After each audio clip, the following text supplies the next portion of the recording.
اعوذ باللہ من الشیطان الرجیم بسم اللہ الرحمن الرحیم الحمد للہ رب العالمین والصلاة والسلام علی اشرف الانبیاء والمرسلین واہل بیتہ الطیبین الطاہرین المعصومین اما بعد۔ سورہ تکویر ہے۔ سورہ تکویر اس کو اس لیے کہا گیا کہ جو پہلی آیت بسم اللہ کے بعد ہے اس میں سورج کے لیے کوّرت کا لفظ استعمال کیا ہے، اور کوّرت کا جو مصدر ہے باب تفعیل کے اندر وہ تکویر ہے، اس مناسبت سے اس سورہ کو سورہ تکویر کہا گیا۔ یہ بھی مکی سورہ ہے اور اس کی 29 آیات ہیں۔ بہت مختصر سورہ، چھوٹا سورہ ہے، مگر اس میں قیامت کی منظر کشی ہی سے آغاز ہو رہا ہے۔ تو پروردگار عالم ارشاد فرماتا ہے بسم اللہ الرحمن الرحیم، سہارا اللہ کے نام کا جو سب کو فیض پہنچانے والا بڑا مہربان ہے۔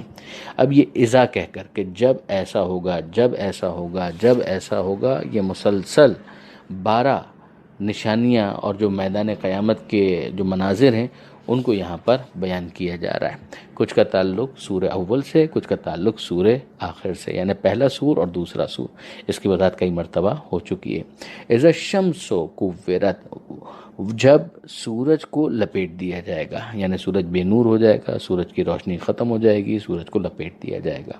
وَإِذَا النُّجُومُ انْكَدَرَتْ، اور جب ستارے تہو بالا ہو جائیں گے، یعنی ستارے بھی گویا گرتے ہوئے نظر آئیں گے یا مدھم ہو جائیں گے، وہ بھی بے نور ہو جائیں گے۔ وَإِذَا الْجِبَالُ سُيِّرَتْ، اور جب پہاڑوں کو ہٹا دیا جائے گا، حرکت دے دی جائے گی، جس کا پھر آخری انجام وہی ہے کہ پہاڑ بالکل نابود ہو جائیں گے۔ وہ مختلف مراحل طے کرتے ہوئے کہ کل عہن المنفوش، دھنکی ہوئی اون کی طرح سے ہو جائیں گے، اور پھر اس کے بعد بے حقیقت ذرات کی طرح سے ہو جائیں گے، ہبا منصورہ ہو جائیں گے، اور یہاں تک کہ وہ بالکل ختم ہو جائیں گے۔ وَإِذَا الْعِشَارُ عُطِّلَتْ، اور جب کہ حاملہ اونٹنیوں کی فکر ختم ہو جائے گی۔ حاملہ اونٹنیاں کیا مطلب ہے؟ یعنی اس کی جو امپورٹنس ہے، اس کو اگر آپ سمجھیں تو بہت زیادہ سمجھ میں آئے گی بات کہ کیا سمجھایا جا رہا ہے۔ حاملہ اونٹنی کا مطلب ہوتا ہے انتہائی قیمتی متاع۔ عرب معاشرے کے اندر خاص طور پر اونٹنی، اونٹ، یہ بہت بڑا سرمایہ مانا جاتا ہے، اور حاملہ اونٹنی کا مطلب یہ ہے کہ اب اس کی تعداد میں اضافہ ہونے والا ہے، لیکن اگر کوئی شخص اس سے بھی غافل ہو جائے تو اس کا مطلب یہ کہ بہت بڑی مصیبت آ گئی ہے۔ تو گویا پروردگار عالم یہ سمجھانا چاہ رہا ہے کہ قیامت جب آئے گی تو جو چیز تمہارے نظر جتنی بھی قیمتی کیوں نہ ہو، تمہاری فکر اس سے ہٹ جائے گی اور تم اس مصیبت میں پوری طریقے سے انوالو ہو جاؤ گے۔ وَإِذَا الْوُحُوشُ حُشِرَتْ، اور جب کہ صحرائی جانور اکٹھا ہو جائیں گے۔ یہ بھی صحرائی جانوروں کی فطرت ہے کہ جب کوئی زلزلہ آ جائے یا مثلاً سیلاب آ جائے یا مثلاً جنگل کے اندر آگ لگ جائے تو پھر وہ جانور ایک ساتھ جمع ہو جاتے ہیں، اکٹھے ہو جاتے ہیں، اور اس موقع پر کسی کو کسی کا ہوش نہیں ہوتا، اسے کتا کاٹتا نہیں ہے، شیر پھاڑتا نہیں ہے، سانپ ڈنک نہیں مارتا، یہ کیفیت ہو جاتی ہے۔ تو پروردگار فرماتا ہے کہ اس سے بڑی تو کوئی مصیبت نہیں ہو سکتی، تو اس موقع پر ان وحشی صحرائی جانوروں کا ریئیکشن بھی بڑا نیچرلی یہی ہوگا کہ سب ایک جگہ پر جمع ہو جائیں گے اور بالآخر ختم ہو جائیں گے۔ وَإِذَا الْبِحَارُ سُجِّرَتْ، اور جب کہ سمندر شعلہ آور ہو جائیں گے، ان میں آگ بھڑک اٹھے گی۔ سمندر میں پانی، مگر وہاں پر کیفیت یہ ہو جائے گی کہ پانی اسی کے اندر آگ بھڑکتی ہوئی نظر آئے گی۔ وَإِذَا النُّفُوسُ زُوِّجَتْ، اور جب کہ جانیں ملا دی جائیں گی۔ یہ گویا دوسرا سور ہے کہ جس کے نتیجے میں وہ جو مردے قبروں سے نکل رہے ہیں تو کس طریقے سے نکل رہے ہیں، روحوں کو جسموں سے ملا دیا جائے گا۔ وَإِذَا النُّفُوسُ زُوِّجَتْ، ان روحوں کو داخل کر دیا جائے گا جسموں کے اندر، زُوِّجَتْ، وہ ملا دی جائیں گی۔ یہ آیت نمبر 7 کی جس پر یہ صفحہ مکمل ہو گیا، مگر ابھی 8، 9، 10، 11، 12 یہ کچھ اور چیزیں ہیں کہ جن کو پروردگار عالم نے اذا کہہ کر بیان کیا ہے کہ جب ان بچیوں سے سوال کیا جائے گا کہ جن کو زندہ دفن کر دیا گیا تھا کہ تمہیں کس جرم میں قتل کیا گیا، یعنی ان کے بارے میں ان کے قاتلوں سے حساب لیا جائے گا۔ اسی طرح سے نامہ اعمال کے منتشر کرنے کا ذکر کیا جائے گا، اسی طریقے سے آسمان کے تباہ ہونے کا اور جو ہیونلی باڈیز ہیں ان کے کولیپس کرنے کا، اس کا ذکر کیا جائے گا، جہنم کا ذکر کیا جائے گا کہ اس کو بھڑکا دیا جائے گا، اور اسی طرح سے جنت کا ذکر کیا جائے گا کہ اسے قریب کر دیا جائے گا۔ تو یہ کہنے کے بعد پھر پروردگار عالم فرمائے گا کہ علمت نفس ما احضرت، کہ ہر شخص جان لے گا، ہر زیرو جان لے گا کہ اس نے کیا پیش کیا۔ اسی کنٹینیوشن میں آگے بات بڑھتی ہے وَإِذَا الْمَوْءُودَةُ سُئِلَتْ، جب ان بچیوں سے پوچھا جائے گا کہ جن کو زندہ درگور کر دیا گیا تھا، جنہیں زندہ دفن کر دیا گیا تھا، بِأَيِّ ذَنبٍ قُتِلَتْ، کہ بتاؤ تمہیں کس جرم میں، ان بچیوں کو کس جرم میں قتل کیا گیا۔ یہ آپ جانتے ہیں، اس سے پہلے بھی سورہ نحل اور دیگر مقامات پر ہم اس بات کو دیکھ چکے ہیں کہ عرب کلچر کے اندر بدقسمتی سے یہ انتہائی سنگ دلی اور انتہائی قساوت قلبی، جس کا مظاہرہ خود باپ کیا کرتا تھا کہ وہ اپنے ہاتھ سے اپنے جگر کے ٹکڑے کو زمین کے اندر پیوند خاک بنا دیا کرتا تھا، جیتے جاگتے اسے قتل کر دیا کرتا تھا۔ اور اس کی بڑی داستانیں ہیں کہ جو موجود ہیں۔ اس کی ایک بہت بڑی وجہ یہی تھی کہ وہ اس کو لائبلٹی سمجھتے تھے کہ لڑکا اگر ہوگا تو کام کا جائے گا، لیکن لڑکی اگر ہے تو وہ تو صرف اور صرف ایک بوجھ ہے، اس نے کچھ کمانا نہیں ہے۔ اسی طریقے سے اور بہت سے معاشرتی ریزنز اس کے ڈسکس کیے گئے ہیں، جن کو ہم بھی پہلے غالباً بیان کر چکے ہیں۔ تو ان تمام تر چیزوں سے اتنے وہ مغلوب ہوئے کہ انہوں نے اس کو اپنی ایک رسم بنا لیا، بہت سے قبائل نے، کہ انہوں نے بیٹیوں کو زندہ درگور کرنے کا فیصلہ کر لیا۔ پروردگار عالم نے اسے ہائی لائٹ کیا یہاں پر، اور مکی سورے کے اندر ابتدائی نازل ہونے والے سوروں میں پروردگار عالم نے اس کو یہاں جگہ دی ہے کہ یہ بہت بڑا کرائم ہے اور بہت بڑا یہ جرم ہے کہ جو ان لوگوں نے کیا۔ اور اس بچی سے سوال کیا جائے گا یا ان لوگوں سے اس بچی کے بارے میں سوال کیا جائے گا کہ بِأَيِّ ذَنبٍ قُتِلَتْ، کہ کیا اس کا گناہ تھا، کیوں اس کو قتل کر دیا۔ اور عملی طور پر پھر پروردگار عالم نے اس کو اس طریقے سے بھی ریکٹیفائی کیا کہ پیغمبر اکرم صلی اللہ علیہ وآلہ وسلم کی ایک بیٹی فاطمہ زہرا سلام اللہ علیہا، جس کو پیغمبر اکرم کہتے تھے فاطمہ تو بضعۃ منی، کہ فاطمہ میرا ٹکڑا ہے، انہی سے پھر پیغمبر اکرم کی نسل جو ہے وہ آگے بڑھی۔ پیغمبر اکرم کے جو اولاد ذکور تھے، جتنے بھی لڑکے تھے، ان کی وفات بچپن ہی کے اندر ہو گئی، وہ جناب خدیجہ سلام اللہ علیہ سے ہوں یا جناب ابراہیم علیہ السلام جو جناب ماریہ قبطیہ سلام اللہ علیہ کے بطن سے تھے، مگر وہ سب کے سب بچپن ہی میں فوت ہو گئے۔ یہ پروردگار عالم کی ایک حکمت ہو سکتی ہے کہ یہ بتایا جائے کہ دیکھو جو ہمارا حبیب ہمیں اتنا عزیز ہے، اس کی نسل ہم بیٹی کے ذریعے سے چلا رہے ہیں، اور یہ بیٹی کتنی عظیم بیٹی ہے۔ وَإِذَا الصُّحُفُ نُشِرَتْ، اور جب کہ نامہ اعمال کھول دیے جائیں گے۔ اب ظاہر ہے کہ یہ وہ جو دوسرا مرحلہ ہے اسی کے اندر ہونا ہے، بیٹیوں سے بھی سوال ہو رہا ہے، تو دوسرا سور پھونکا جا چکا ہے، لوگ اپنی قبروں سے باہر آ چکے ہیں، اور پھر پروردگار عالم حساب کتاب کی منزل پر وہ جو نامہ اعمال ہیں ان کو منتشر کر رہا ہے، کھول رہا ہے۔ وَإِذَا السَّمَاءُ كُشِطَتْ، اور جب آسمان کا پردہ چاک کر دیا جائے گا۔ اب ظاہر ہے کہ اس کے اندر ترتیب ہونا ضروری نہیں ہے، آسمان کا پردہ چاک ہونا اس کا ایک مرحلہ وہی ہے کہ جس کے اندر یہ تمام سسٹم جو ہے وہ لپیٹا جا رہا تھا، اور ممکن ہے کہ جو دوسرا سور ہے اس کے بعد بھی کچھ اس کے اندر مزید اضافہ ہو۔ وَإِذَا الْجَحِيمُ سُعِّرَتْ، اور جب کہ دوزخ اس کی آگ کو اور بھڑکا دیا جائے گا، ویسے بھی اس کے اندر آگ ہے، مزید اس کے اندر آگ جو ہے بھڑکا دی جائے گی۔ وَإِذَا الْجَنَّةُ أُزْلِفَتْ، اور جب جنت کو قریب کر دیا جائے گا، یعنی نگاہوں کے سامنے آ جائے گی، اور یہ اہل جنت کے لیے باعث سرور ہوگا، اطمینان ہوگا۔ عَلِمَتْ نَفْسٌ مَا أَحْضَرَتْ، اور ہر شخص یہ جان لے گا کہ کیا اس نے حاضر کیا ہے، کیا اس نے پیش کیا ہے۔ ظاہر ہے کہ جو کچھ بھی دنیا کی اس کی سرگرمیاں ہیں، جو اس کی پرفارمنس ہے، وہ اپنے سامنے اسے دیکھے گا، وہ اس کے سامنے لا کر رکھ دی جائے گی۔ فلا اقسم بالخنس الجوار الکنس واللیل اذا عسعس والصبح اذا تنفس، یہ پروردگار عالم نے جو قسمیں کھائی ہیں وہ واپس پروردگار عالم نے ابتدا میں جو قسمیں کھائی ہیں وہ صفات کے ذریعے سے، الخنس الجوار الکنس، اور اس کے ذریعے سے مراد لیا ہے ستاروں کو۔ اکثر مفسرین نے اس کا یہی مطلب کیا ہے۔ لا کا مطلب یہ ہے کہ نہیں، یعنی جو تم کہہ رہے ہو، تم سمجھ رہے ہو، یہ تمہارے کانسیپٹس ہیں، یہ غلط ہیں۔ میں قسم کھاتا ہوں خنس کی، الجوار الکنس، اور پھر رات کی قسم اور صبح کی قسم، اور پھر اس کے بعد جناب جبرائیل کے کچھ اوصاف یہاں پر بیان کیے گئے۔ اب الخنس اور جوار الکنس سے کیا مراد ہے، اس کے اوپر تھوڑا سا غور کرنے کی ضرورت ہے۔ یہ ستاروں کے اوصاف کس طریقے سے ہیں، اس کا ترجمہ جو کیا گیا وہ یہ ہے کہ الخنس وہ ستارے جو پلٹ آتے ہیں، یعنی آگے آتے ہیں اور اس کے بعد پھر پلٹ آتے ہیں۔ پھر الجوار الکنس جو چلتے ہیں اور نظروں سے اوجھل ہو جاتے ہیں۔ اب دیکھیے ہم آسمان کی طرف جب نظر کرتے ہیں تو ظاہر ہے کہ ہمیں ستارے ہی ستارے نظر آتے ہیں، اور پھر اس کے بعد اگر ٹیلیسکوپ سے دیکھا جائے، دوربینوں کے ذریعے سے دیکھا جائے، تو millions and billions of stars جو آسمان کے اوپر موجود ہیں، ان میں سے ہر ستارے کے لیے حرکت ہے، موشن ہے، یہ موو کرتے ہیں، لیکن فاصلہ زیادہ ہونے کی وجہ سے ہمیں ان کی حرکت کا احساس نہیں ہوتا ہے۔ ان سب کے اندر جو انسان اگر نگاہوں کو جمع کر رکھے برہنہ آنکھ سے، نیکڈ آئی سے،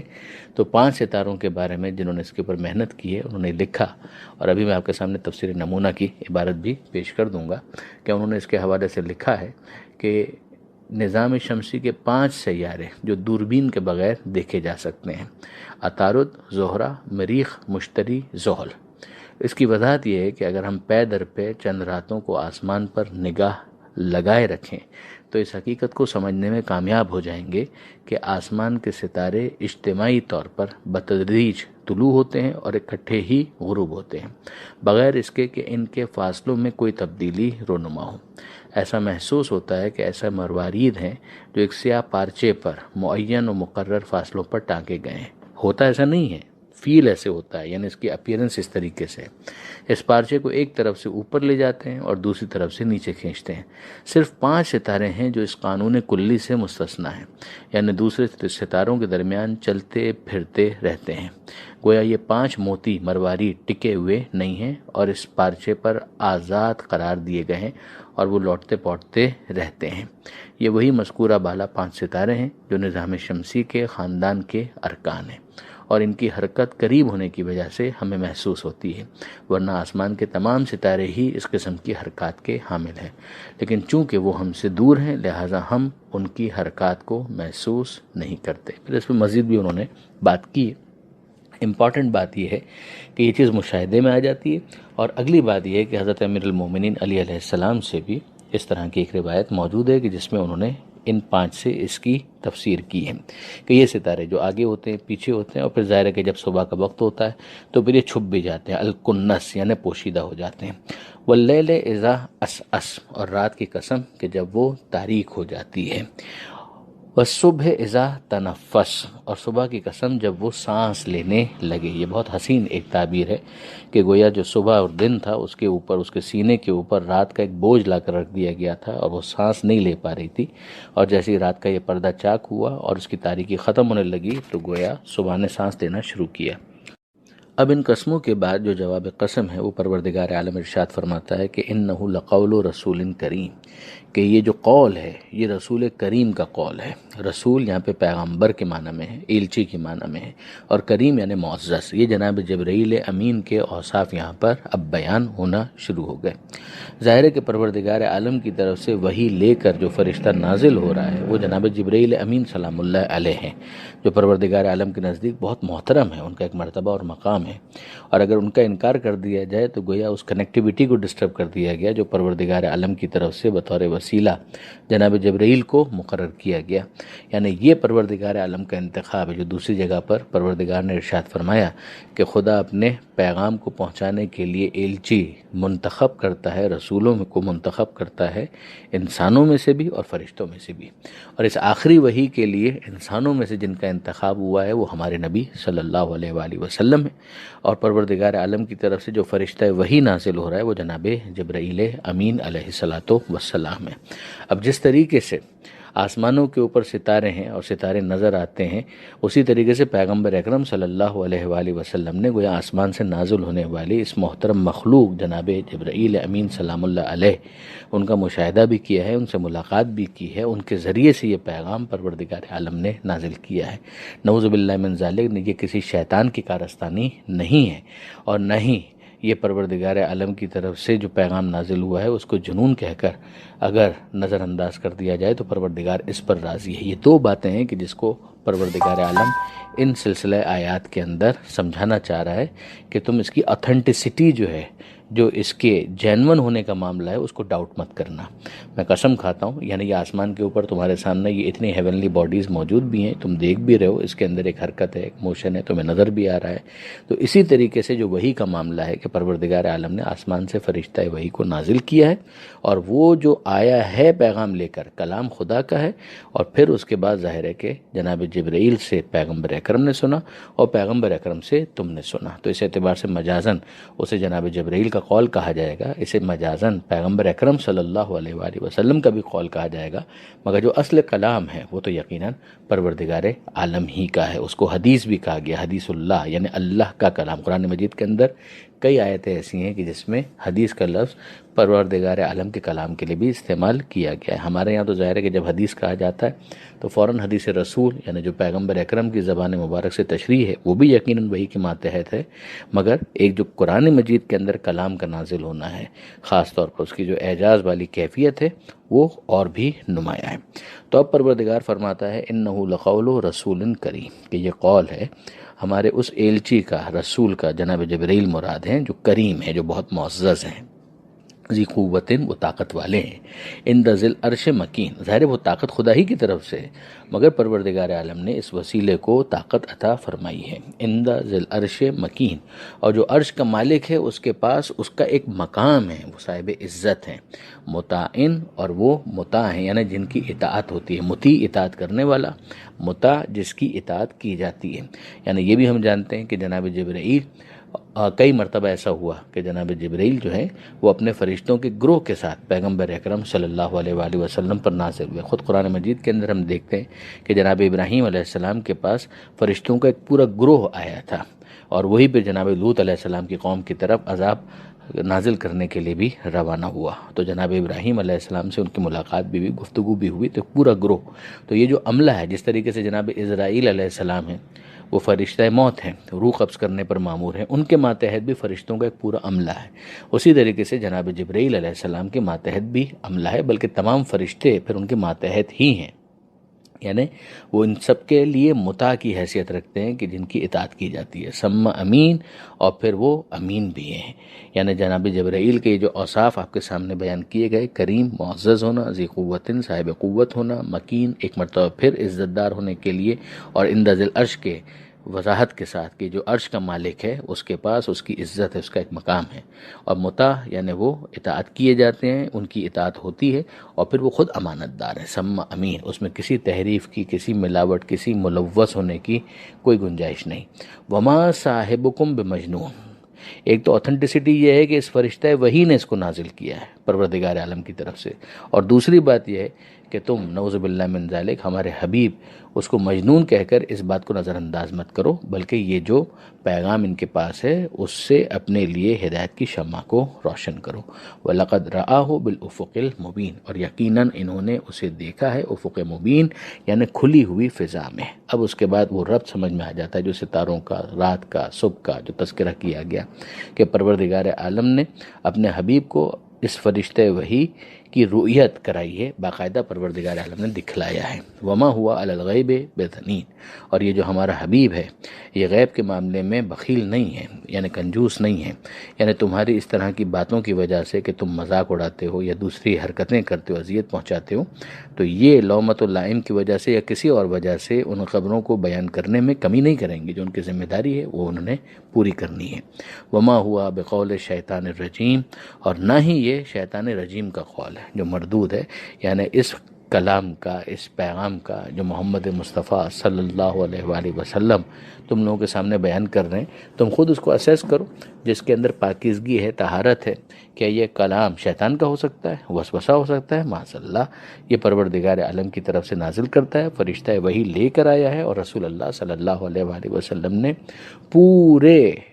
شرح صدر کے ساتھ اور پورے توجہ کے ساتھ اس پیغام کو ریسیو کیا ہے، اور پھر آگے فراہم کر رہے ہیں، بیان کر رہے ہیں۔ فَأَيْنَ تَذْهَبُونَ، تو تم کہاں جا رہے ہو، یعنی کہاں بھٹکے جا رہے ہو؟ ان ہوا الا ذکر للعالمین، یہ تو بس نصیحت ہے عالمین کے لیے، یعنی آخری بات تو یہی ہے کہ یہ عالمین کے لیے نصیحت ہے، ہم زبردستی نہیں کریں گے۔ لمن شاء منکم ان یستقیم، تم میں سے جو چاہے کہ وہ سیدھی راہ پر آئے تو وہ اس سے فائدہ اٹھا سکتا ہے، یہ نصیحت لے سکتا ہے، تم کہاں ادھر ادھر بھٹکے جا رہے ہو۔ وما تشاءون الا ان یشاء اللہ، ہاں مگر تم ایسا نہیں چاہو گے جب تک اللہ نہ چاہے۔ رب العالمین جو تمام جہانوں کا پروردگار ہے۔ اس پر علامہ سید علی نقی صاحب کا بہت پیارا حاشیہ ہے، وہ فرماتے ہیں کہ یہ اور بات ہے کہ اس سے فائدہ وہی اٹھائیں گے جنہیں فائدہ اٹھانے کی خواہش ہوگی، اور یہ خواہش بھی ان کی اسی وقت ہوگی جب توفیق الہی شامل حال ہو، جو صلاحیت دیکھ کر شامل حال ہوتی ہے۔ یہ جو فَأَيْنَ تَذْهَبُونَ ہے، اس کے ذریعے سے پروردگار عالم سمجھا رہا ہے کہ اگر تم اسی روش پر باقی رہے تو پھر پروردگار عالم کی توفیقات توفیقات تم سے سلب ہو جائے گی، تم توفیقات سے دور ہوتے چلے جاؤ گے۔ پروردگار عالم سے دعا ہے قرآن پڑھنے، سمجھنے اور عمل کرنے کی توفیق عطا فرما، اور وارث قرآن امام زمانہ کے ظہور میں